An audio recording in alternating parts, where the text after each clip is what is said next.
everybody, and welcome back to another episode of the Beef Up Front podcast here on Pick Swap Media, the weekly college football show, joined by Joe Kometz, as we are now in, can't believe it, as I say every week, but week 8, season's flying by, had some awesome games last week, and believe it or not, Joe, we have another really good slate of college football games ahead this weekend. So, big week in the sports world here in Philadelphia, a lot of great college games going on as well this weekend. We got undefeated Eagles, just good vibes all around.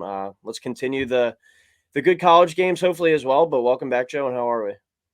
I'm doing great. Like you said, coming off of what probably, at least in my memory, was one of the best college football Saturdays in the regular season, like within the past 5 years, at least, at bare minimum. One of the best games I've seen in years in the regular season, in general as well, and that with that Tennessee Alabama game. But at the same time that's going on, you have TCU Oklahoma State going to double overtime. You have Wisconsin Michigan State. Yes, I know, not great teams. Still, they go to overtime. You had a ton of great games. You had Florida State keeping it close with Clemson. You had a ton of great college football games all last weekend. We have 5 more ranked games this weekend. Shout out! I hate to say it. Shout out to your Phils. Shout out to your Birds. Big weekend in South Philly coming up. Big week in South Philly. Sixers open tonight. Your Philadelphia Union are in the playoffs right now. You know, you Oh, are a noted Philadelphia Union fan. And the biggest part of the weekend, though, is notable member of the Beef Universe, Luke Schubert Brown's going to be at the Temple game Friday night when they take on Tulsa. Him and 6 other people, while the Phillies are playing at the bank right across the street. it's going to be the least attended, I think, football game this season, and I don't think that's an understatement. There will be more local high schools that get more crowd than this Temple game will on Friday. But before we get into week 8 and our 5 ranked games again, we will review last week. I'm a little cold right now. Not seeing the board that great. 6-11 last week. 1-4 straight up. 3-2 against the spread though. I've been pretty solid there all year. 1-4 over under, but did hit the upset special. Kentucky had them at plus 225 on the money line. Hit that over Mississippi State, and then 0-1 on the best bet with the New Mexico State.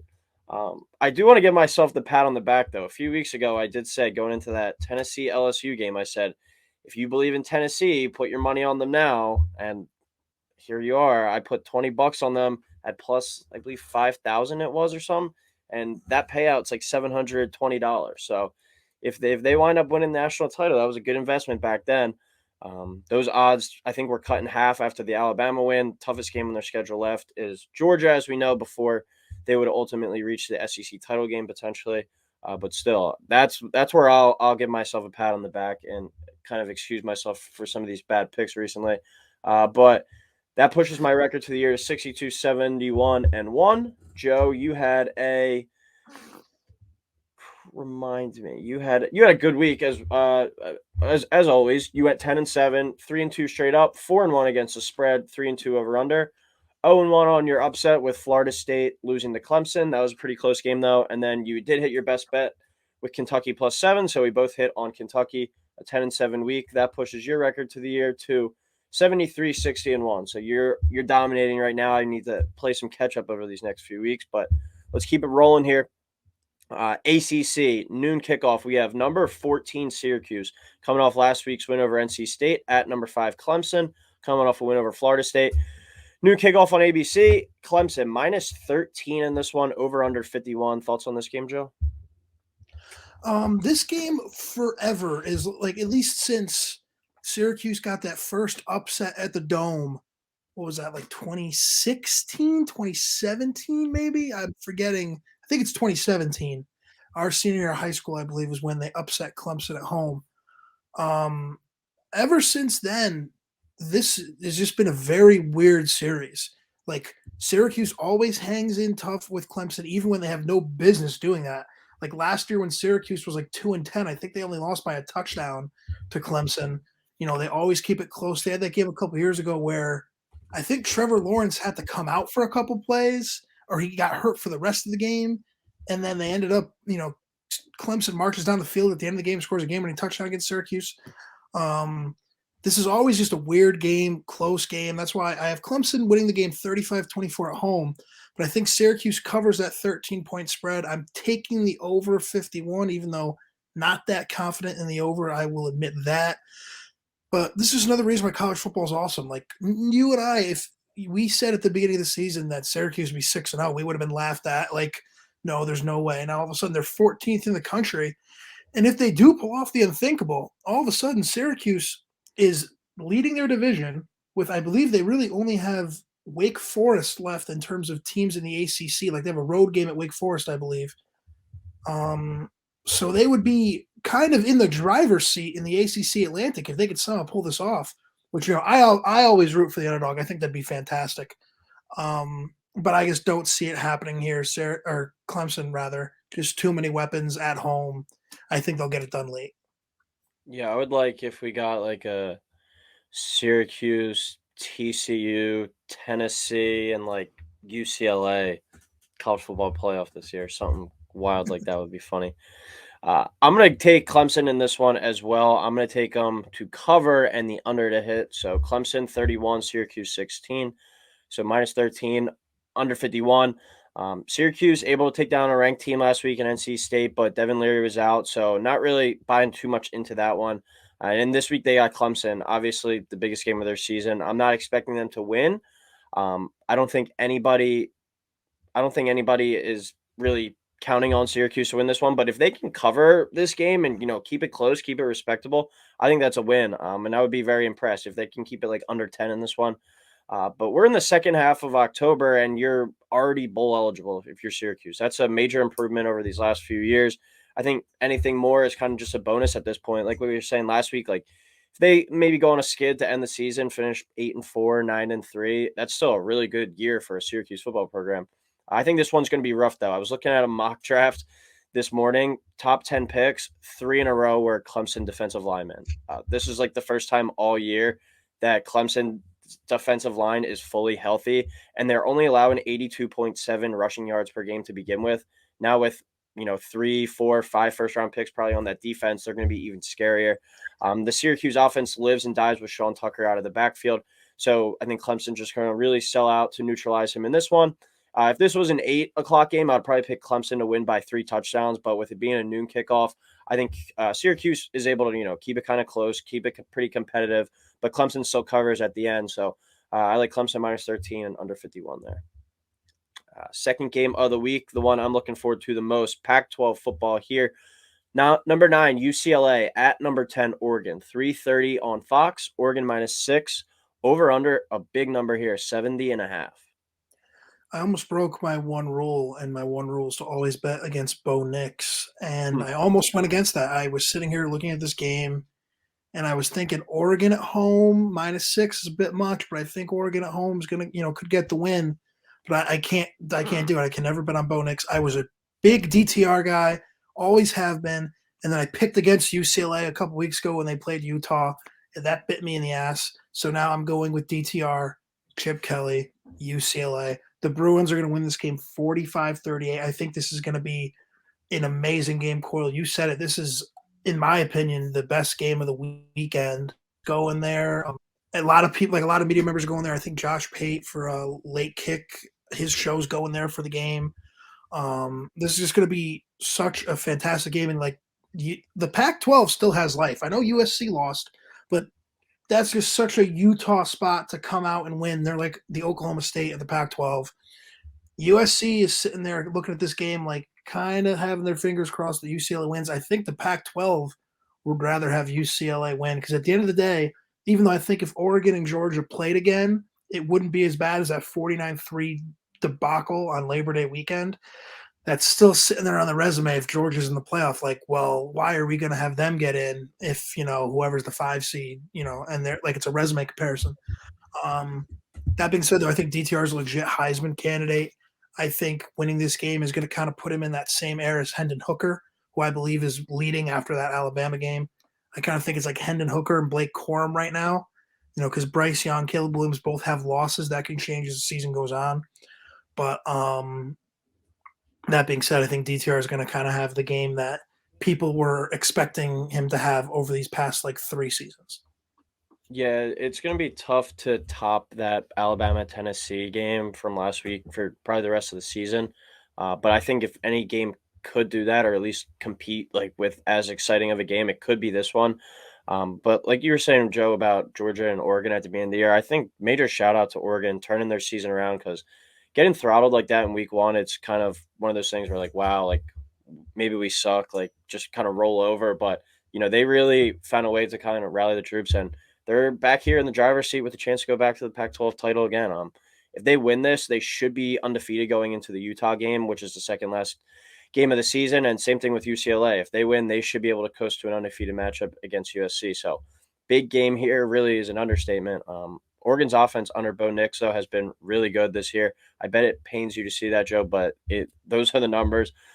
Outside of that 49-3 game against Georgia, they've put up at least 40 in every contest, and UCLA has done the same, except outside of that scare that they had against the South Alabama Jaguars, of course. So, but expect this one to be an offensive clinic. I love the over here, so make sure you fade that accordingly. In a shootout, it comes down to which quarterback do I trust more and which coach do I trust more. Dan Lanning might take over that down the line, but as of right now in the college game, I trust DTR and Chip Kelly more. And that's why I'm going to go with UCLA here. I think UCLA wins this one in a thriller. I'm taking UCLA 44, Oregon 41. So UCLA plus the 6 and over 70.5 in that one. I was tempted to make UCLA the best bet, but I didn't want to jinx it. Third game of the week, Big 12 now. Another week where I believe we hit on every different conference. We have two Big 12s, but still a nice variety here again. Number 20, Texas at number 11, Oklahoma State, 3:30 on ABC. I am stunned at this line that Texas is a 6-point favorite somehow. Over under 65. I know Spencer Sanders has been a little bit banged up, but I haven't heard anything that he's like not going to play this week. If he doesn't play, I might just scratch the pick entirely. But seeing them at Texas as a 6-point favorite right here is nuts to me, Joe. Yeah, I agree. This is like, where it's like Vegas knows everything. Kind of like I'm not a smart enough gambler at all to be like, oh, rat line, all that stuff. Like, this just doesn't make any sense to me. Oklahoma State just pulled an Oklahoma State. They did that last year when they lost to Iowa State. They did it back in 2012 when they got screwed out of the national title. That was the year the BCS had Alabama LSU for the national title game, and Oklahoma State was sitting there at 3 with only one loss, ironically after Iowa State. But this is another like they lost on the road at TCU. Now they're coming home to play Texas. They're going to be pissed off. This is going to be a lot like that Utah game last week that I kind of alluded to before.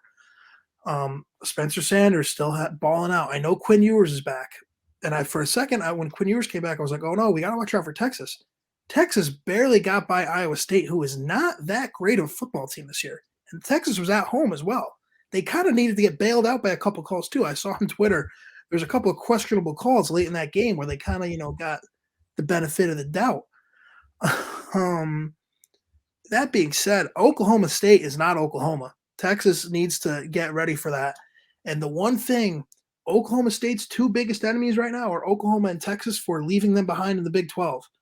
This crowd at home is going to be insane. Whenever they get to play these two schools, everyone's going to be doing horse down races. And I just think Oklahoma State's going to win the game. They'll shot to Texas. They're a good football team, but I don't know how you could put them as -6 on the road to an Oklahoma State team that once again, which feels like every year under Mike Gundy, has their backs up against the wall. Well, when I made this document, I believe when I put out all the lines and stuff, it was 4.5 at first. And then when I checked back yesterday, it was already up to 6. So someone's got to know something that we don't. But Oklahoma State, for the most part, dominated against TCU. And then, like you said, Joe, they pulled in Oklahoma State and they just folded down the stretch. They had a 24-7 lead at one point and just let it slip out of their hands. I mean, maybe Vegas is viewing this as like such a demoralizing loss that they just crumble from here. But Texas barely escaped Iowa State, like you were talking about. And they're a good team, a much better team with Quinn Ewers back, but they're not 2019 LSU, 2020 Alabama. Like, I think that they're getting a little too overhyped. And I think this potential Texas in the playoff talk is pretty wild too, because they literally need everything to go against everyone other's way, and they need to win out. I mean, I don't see a path for them unless absolute hell breaks loose, which more times than not, it doesn't. But besides that, I think that Oklahoma State kind of learns their lesson, and veteran team, veteran quarterback. They don't let last weekend's collapse ruin their season unless Spencer Sanders is truly banged up. I agree that it's good for Texas. When Texas is good, that college football is good. But I think the whole Texas narrative is really pushing this playoff talk for them. I think they're gonna, like I said, need absolute chaos, and I don't think that they're good enough to go into Oklahoma State and win this game. So um, I think Bama might lose again. Another side point about like the playoff talk, which could make this like a less of a good loss. Because I remember that, like we talked about that one day when we recorded, Joe, that ESPN's headline was like Texas shakes up the college football world, and they lost the game. Yeah. So it's just the media narrative is nuts. But I like Oklahoma State to win this one outright, 37-30. So Oklahoma State +6 and over 65 in this one. Fourth game of the week, number 24 Mississippi State, who helped us out last week with the Kentucky game, at number 6 Alabama, 7 o'clock on ESPN. Bama 21-point favorites, over under 62. I wonder what practice was like this week down in Tuscaloosa. Couldn't have been great. Could not have been great. Listen, back in high school, one of the worst like weeks of practice was after we lost to Naugatuck. No big deal. The 5-5 2017 Woodland Hawks. And it sucked. Like coming off a loss with Coach Maffo was not fun. I can't even imagine what it's like with Nick Saban, who like I can't even like I'm trying to fathom like just how hard their practice is going to be this week. Like Tennessee gets to celebrate, and then they get to play UT Martin on homecoming. So their Tennessee can sleepwalk. My best bet, if the bet was out, would have been to take, if it was like a 50-point spread, take UT Martin plus the 50, just because there's no way they're going to cover that spread after, because they probably are still partying in Knoxville right now. But back to Bama, I have them winning this game. I put 53-14. I could see Bama winning like 60-0, and I'm not exaggerating because Ole Miss, I know they're hanging on at 24 in terms of the top 25, but this is kind of just classic, like the SEC gets the benefit of the doubt. They were kind of like, oh, okay, we have 2 spots left at 20 or 24 and 25. Let's throw Tulane in there because they're a really good G5 at 25. And who's the best SEC team not ranked? Oh, Mississippi State, even though they just lost to Kentucky. We'll throw them in there, and to make Bama feel better because they'll get to beat a team with a number next to them. But Bryce Young's gonna have a week. The over scares me. I have the over for the pick of 62, but the over scares me because this could be a game Bama could put up 50 points and only let up like a touchdown. Because I'm pretty sure Mississippi State had to play Bama last year, the week after Bama lost to A&M, and I think they lost like 50 something to like 9 or something crazy like that. So I think Bama's gonna steamroll Mississippi State. But quite like you kind of said before, Bama has this is the first time I'm viewing a Bama team that has a loss in the regular season, and I'm like, they could lose another game before the SEC title game. Mm-hmm. Like, it wouldn't be impossible. But we'll talk about that, down the road when we get to it. But anyways, just give me Bama in just a absolute whipping. Yeah, last year's Bama game was 49-9 against Mississippi State.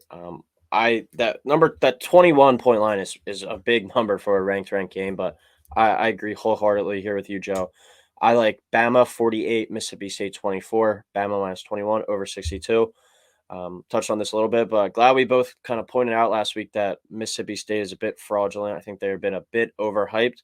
They're still a team that'll probably go 8-4, 9-3, but I don't know if we'll ever see them as a true like top 10 team under Mike Leach. He just hasn't really been able to prove that in his time as a coach anywhere. They have their moments for sure. They'll pull off some upsets, but not really being a national title threat. Now catching Bama coming off a loss where they gave up the most points since 1907. I just don't think operations this week in Tuscaloosa were very fun. You have to think that their heads are on straight and they're ready to rock. You're getting a pissed off Bama team at home. Just sounds like a disaster waiting to happen. One thing, though, that Mississippi State does have going for them, Will Rogers is an experienced quarterback. He's been in this Mike Leach system for 3 years. And as we know, it's an air raid system. They love to throw it around the yard. And Bama showed last week that they can be thrown on. 385 yards and 5 touchdowns from Hendon Hooker. It's not Will Rogers isn't Hendon Hooker, but still 385 yards, 5 touchdowns. They showed that they can be thrown on, and with a team that all they do really is throw the ball. I think I saw they average only like 70 yards a game on the ground. They're going to have some chances. So hopefully for Bama's sake, they kind of cleaned up some of their act on the back end this week. But another game here where I love the over, and I'm tempted to pick Mississippi State to cover just because of their ability to throw the ball. But I think Alabama's just not really going to take their foot off the gas in this one. So tide roll big in here. Bama minus 21 over 62. Fifth and final game of the week before we go to the best bet upset special. 17 Kansas State at number 8 TCU. 8 o'clock on ABC, I believe it is. TCU minus 4.5 over under 59. This is the battle of the purple here, and we had the battle of the orange in the Syracuse Clemson game. So another big matchup here. Big 12. What are your thoughts, Joe? The Big 12 can't wait until they get 4 members so they don't have to do this round robin because this is just I think well, it's definitely back to back. It might even be 3 weeks. Like the top teams in the Big 12. Last week it was the 2 undefeateds in Oklahoma State and TCU. This week, going into this week, as of right now, if the Big 12 title game was today, it would be Kansas State TCU. So that's just going to be another team. The Big 12 is like, now we have another team with a loss. Kansas State right now, their one loss is to Tulane at home, which at the time people were like, oh my God, Kansas State, same old Wildcats. Tulane all of a sudden is a top 25 team. They look pretty good. That being said, though, I needed to have at least one game different than you. I'm kind of spoiling your pick when I say that, but I'm going with TCU 31, Kansas State 24. TCU to cover the 4.5. I'm taking the under 59. I guess take TCU, like, they're kind of looking like the team of destiny. They were dead in every way, shape, or form. And I know Oklahoma State tends to do this, but they come back, they win in double overtime. Their fans are going crazy. They have another chance. It's just astonishing to me that they get the other 2 highest ranked teams in the Big 12 coming to them. And if you look at their schedule after this, I think TCU still has to play Texas, which isn't going to be easy. But for the most part, their schedule is very manageable. Like they win this game. I know I said it when they beat Kansas, and I'm really saying it now after they beat Oklahoma State. TCU is a legit threat for the playoff. Max Dugan's a fantastic quarterback. He's electric. Adrian Martinez has been very good at Kansas State as well. I don't want to take away from him. But Max Dugan and Sonny Dykes together as a quarterback coach combo, it has just been awesome this year. And TCU's fun to watch. Best TCU team since back when they were still in the Mountain West, and they were, it was like them and Boise State going to New Year's Six Bowls together. What about the one year in the Big 12? Didn't they get screwed out of the playoff with You know Boykin? what, Cole? You're right. Yeah, it was the last year the Big 12 didn't have The a title game. conference title game. They were like number 3 and number 4, like those last couple of weeks. Then going into conference title week, they were like number 4. Ohio State ended up winning, and then another team ended up winning, and then all of a sudden TCU fell to 5th, and they fell out of the playoff. And it was like we just went 11-1 in the Big, and their only loss I think was like at Baylor or something like that. It was like they had like a good loss. It wasn't like a terrible loss. So yeah, TCU, but still, that's the best team in like 8 years I've seen at TCU. This is a really good football team. I think they're going to get the win, and we might be talking about a top 5 TCU team next week. All right. Well, like you said, spoiled it a bit, but I'm taking Kansas State here. I like them 30-27 in this one, so plus 4.5 for Kansas State, under 59. But right in the same boat as you, Joe. I'm super impressed by TCU in year 1 under Sonny Dykes. I thought last week was the kind of moment where they're like, okay, we're another year or 2 away from being legit. But they found their way back into the game. They clawed their way back and found a way to get yet again another win. But I might be even more impressed with Kansas State, though. Saw a stat the other day. Adrian Martinez this year, 138 passes, no interceptions. Taking care of the football time and time again. It's always said turnover differential, probably the biggest deciding factor in football. If you take care of the ball and you can take it away, you're going to be competitive each and every week. He averaged an interception every 35 attempts at Nebraska for how long he was there. That 6-year run, it felt like. That's just not a very good look for Scott Frost, and just a testament to Martinez and being able to adapt to a new system this year. And that lone loss to Tulane, Joe, like you said, not looking that bad. That was one of those games where people kind of were like, watch out for Tulane in this one. They have a lot of good guys up front. They should be able to battle, and we saw them beat them. To beat TCU, though, you're most likely going to have to play in the 30s, which kind of worries me a little bit, as Kansas State only averages 28 per game, but Adrian Martinez can explode. He's shown the ability to do it with both his legs and his arms in this 1 year at Kansas State. I feel like between 3 out of the 4 of the TCU's games that they easily could have lost, with all those games being within one score, the 3 out of these 4 games, SMU, Kansas, and Oklahoma State, they easily could have lost those games. They've caught a lot of breaks along the way, and I feel like more times than not that catches up to you, and I think this could be a spot against a super well-coached and veteran-led Kansas State team. So I think the luck runs out here for TCU. They still will be in contention, though, for that Big 12 title game and potentially a playoff spot, but I think Kansas State upends them here on the road. So Kansas State 30, TCU 27, Kansas State plus 4.5, under 59. All right, Joe, that time of the week. Best bet, the worst bet. I'm going to go over. You have some? My computer was frozen. I wanted to see if Okay. it was working. I'm sorry. The lake Wi-Fi. Continue. I'm sorry. Over 61.5 SMU Cincinnati. Scrolling through, this number caught my eye, looked a little bit more into it. Both teams combined to average 73 points per game. Both can move the ball with ease. They're both top 70 in the country in yards per game, and both top 55 in the country in passing yards per game. SMU really struggles to defend the pass, gave up 42 points earlier in the year to TCU, like the team we were just talking about. I like a shootout here. At least I hope so. I think this could be like a 35-31 type game. The over hit by a few points there. Just like last week, it's just like throwing darts at a board and hope you hit the bullseye at this point with these best bets. But that's going to be my pick of the week. Over 61.5 SMU Cincinnati. My pick, this is which of course, so I'm going to lose the bet already. The most confident I've felt yet in a bet. Like so much so where like normally, I don't gamble a lot on the games.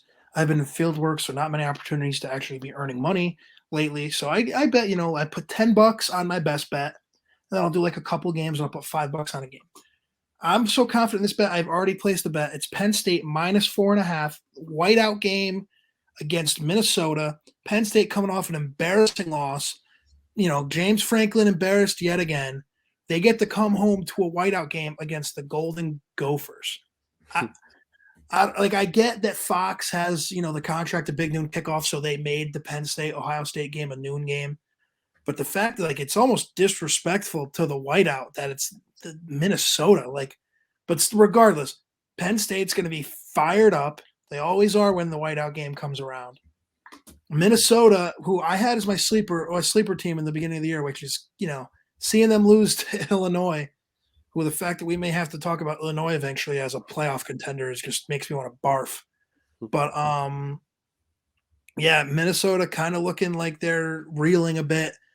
Penn State's going to come in pissed off. They still have everything they want to accomplish this season in front of them because they do get Ohio State at home. So give me the Nittany Lions minus 4.5. I feel like this is free money. So once again, it's not going to hit, or Penn State's going to win by 4 points. But yeah, give me Penn State minus 4.5. All right. Now on to the upset special. I'm going with Miner Nation, baby. UTEP money line plus 150 over the Florida Atlantic Owls. UTEP comes into this one as a 4-point home dog. As I've always said, Joe, death, taxes, and betting against Willie Taggart. I think the worst coach in all of college football, just gets opportunity after opportunity and hasn't proved anything. I think that tackle-free spring that Utah ran back in 2019 comes to the forefront here. UTEP at home. FAU is 0-3 on the road this season. I like the Miners in this one. Get them to 4-4 on the season. Not much else to say, but UTEP Miner Nation, let's ride.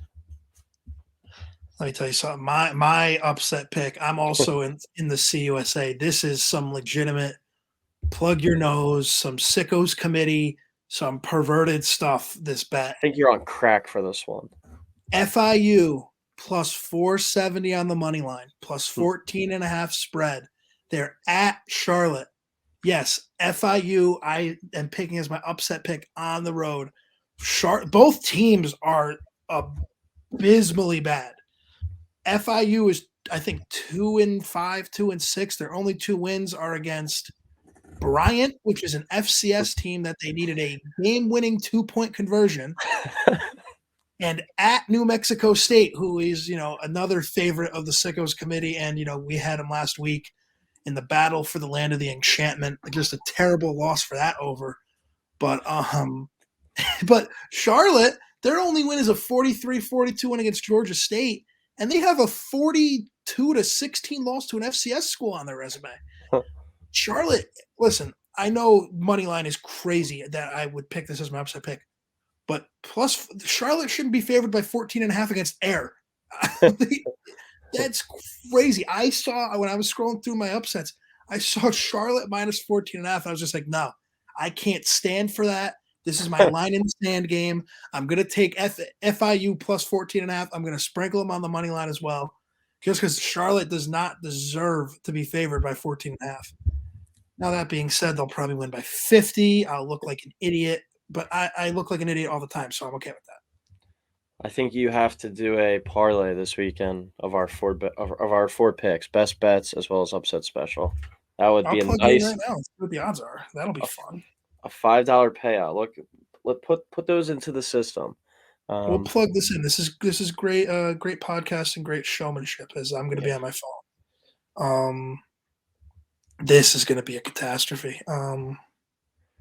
So we have over 61.5 in the Cincy game. Oh, over 59.5 now live. Now I really like that pick, Coyle. I'm going to be I'm riding that with you. FAU money line. No, UTEP money line.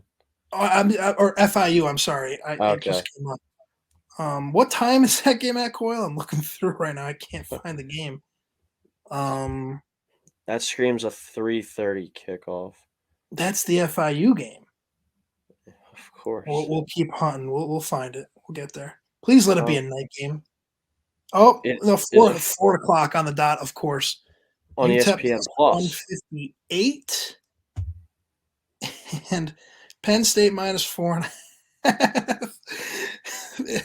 Plus 5,148. A $5 wager would get you $257.44.